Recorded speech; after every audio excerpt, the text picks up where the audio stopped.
and John McCain, who is truly a great warrior, one of the bravest men I've ever known in my life. But ladies and gentlemen, we need more than a good soldier, we need a wise leader.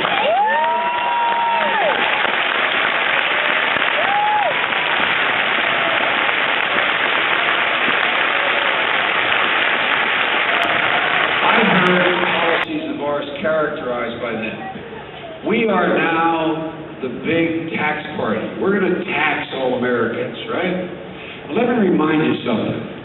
If I weren't a relatively, and I emphasize relatively modest man, I would take off my coat and shirt and show you the scars on my back from balancing the federal budget. Gene was there helping us do it, and we balanced it.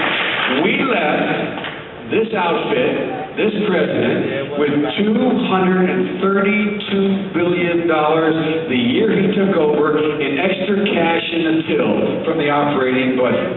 That's what we left. Guess what?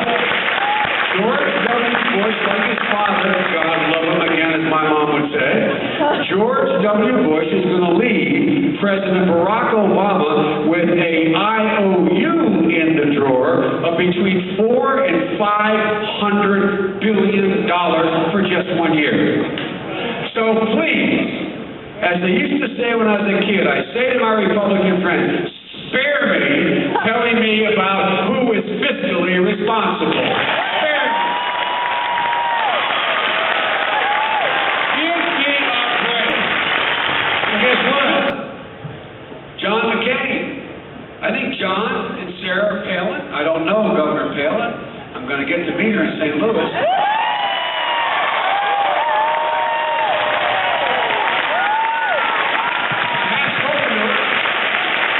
When she was nominated, I called her to congratulate her, and I mean it sincerely, because look, it is historic.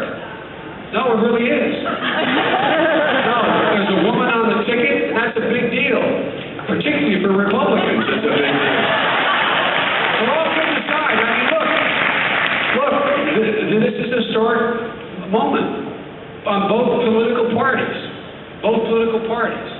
And so it's real. But look, folks, what in fact are they talking about? Okay, let's talk about fiscal responsibility and taxes. Let me ask you, what good has George Bush's tax policy and tax cuts skewed overwhelmingly to the very wealthy? Tell me what good they produced for America in the last 7 years. I'm not looking for an answer. I'm looking for an answer. I'm not looking for an applause. Think about it now. My problem is I was raised by a dad who said, just kind of distill it down. Take away all the confetti and all the shard out there. Just look at what are the facts. If the tax cut was so good for America, then it probably has produced something good for America. It probably has strengthened the dollar. It probably has increased employment. It probably has provided for economic growth. It probably has increased our standing in the world. It probably has allowed middle-class people to be more secure and people fighting to get into the middle class into the middle class.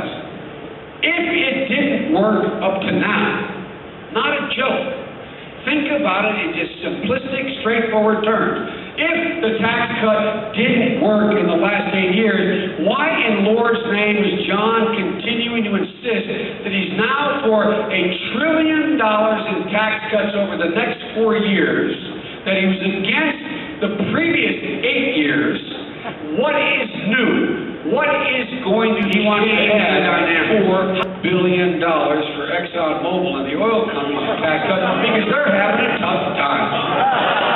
They've been just struggling. They've been like a cat hanging on the side of the refrigerator. They can't make it.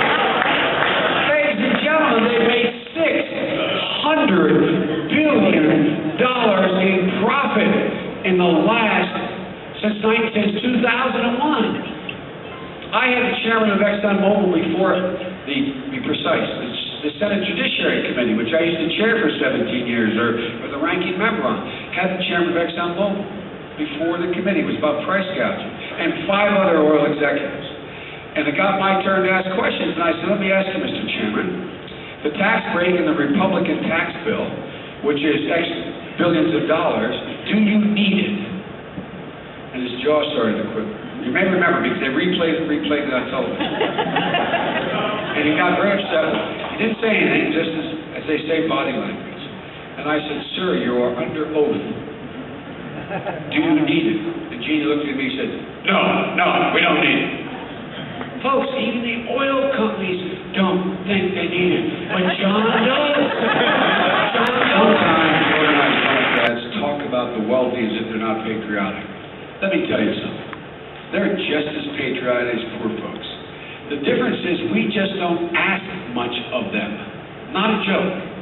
And so what we're going to do is we are going to insist that the tax cut for those people making over $250,000 expire in the year 2010.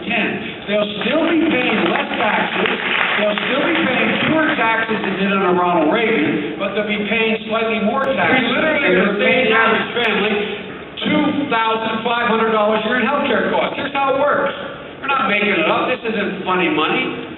Right now, every major research organization, the RAND Corporation on, said, if we just took all your medical records in your doctor's offices and had every one of them an electronic file, and it's going to cost money to do that. If we had them on an electronic file, like they do at the VA, we would save in health care costs $79 billion a year. That's a fact. Just IT, $79 to $80 billion a year.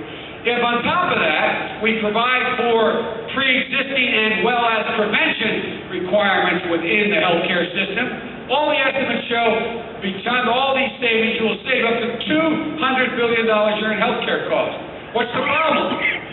It's not purely access, it's the cost of healthcare having gone up 85, 87%. So you're not going to fix this system until you drive down the cost, including prescription drugs, which we're going to allow